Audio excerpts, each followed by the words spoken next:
welcome to Mr. Randy's Wine and Spirits. I am Mr. Randy. Today we're going to be talking about a Scotch. Scotch. I like Scotch. Scotch. Abso-freaking-lutely. Mr. Randy absolutely loves Scotch.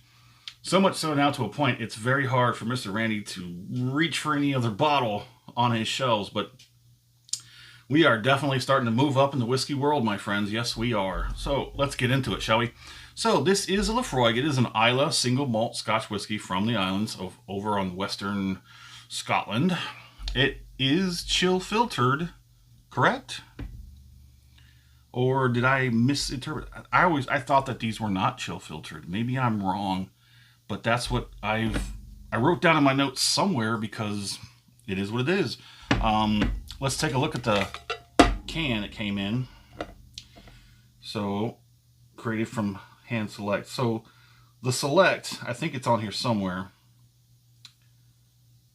We'd love to see that. Distilled, bottled in Scotland. Here's the back. So, what do you think about the canisters and the boxes? Mr. Randy's okay with the boxes. The canisters, they're a little bit more, I mean, if they were made from recycled material and then back into recycled material, I think I'd be okay with them. The metal tins, I think Mr. Randy would be just fine with a weak box. What about the Crown Royals? I remember when I was a kid, my mom drank Crown Royal, and we had so many of these dang bags, those purple bags with the gold strings. We used to use those for so many things. It's crazy. I guess that's just a testament to how much my mother drank.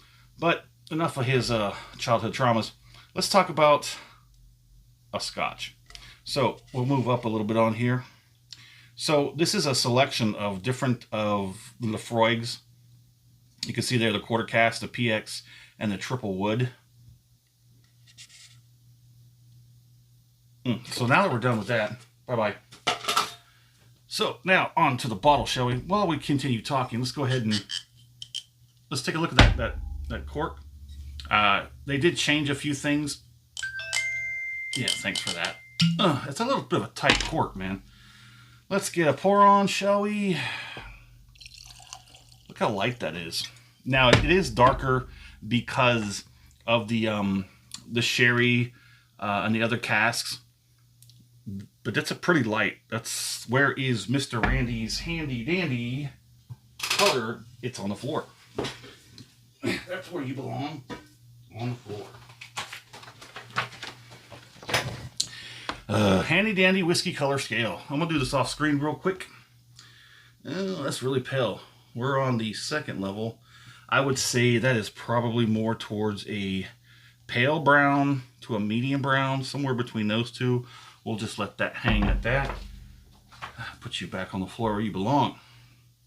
So, under the nose. Oh, okay, that's Mr. Randy's been getting into this peaty, smoky Scotch. Oh, geez, I'm already salivating. Just one sniff. Oh, it does. It's like I've been hanging out at the beach all day, and I'm salty. Mr. Randy loves being salty.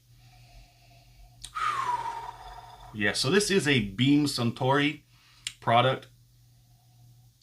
It's a I'm losing track here. That, yeah, is, ooh. So how does this compare to the Ardbeg 10? This is like a more of a mellow Ardbeg 10, I want to say. For the nose part, it's really hard. There's the peat, there's the smoke, there's the saltiness. There's a few little sweet, maybe some honey. Let's get it on the palate.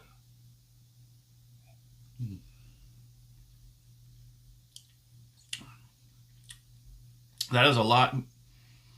I don't want to discredit the 10 of Ardbeg 10 by saying that this is a little bit easier to drink. It is easier to drink, but I still do prefer the Ardbeg 10. That palate, it's like a more subdued, a little bit more of a mellow, a little bit more sweet. This doesn't have as much as that peatiness as the Ardbeg 10. These two are they're on the same coastline. Laphroaig, Ardbeg, and crap, I forgot the other one. But yeah, they're all three right there on the coastline. They're all putting out pretty much the same stuff because they're all pretty much got the same peat materials being used. Like I said, compared to the Ardbeg 10, this is a little bit more subdued, a little bit more mellow. Let's get a finish on it. I'm just salivating.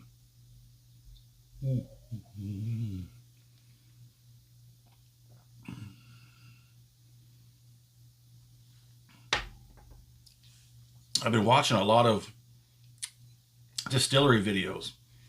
People have put out so many distillery videos in the past 10, 15 years. Most of them, you know, well over 10 years ago. That's good. It's very good. It's nice and well-rounded, balanced, if you will. It's a little bit more mellow, subdued. It's not so strong on that peatiness. The finish is really nice. It's kind of dispersed evenly across the palate, the tongue, and back to the mouth. The heat that sits on the back does sort of sit there and mellow. It takes a little time for it to come up, and it doesn't get up too much. The volume's not too high, and it does have a little bit of it does hang on a little bit. I'm still salivating. Okay, so when I give this a score, I'm really kind of comparing it to the Ardbeg 10. Unfortunately. Now, my score of this might change as I have more of the Laphroaig, of the Ardbeg. But I'm going to give this a strong 3 out of 5. Now, how come it didn't cross the line into the 4s?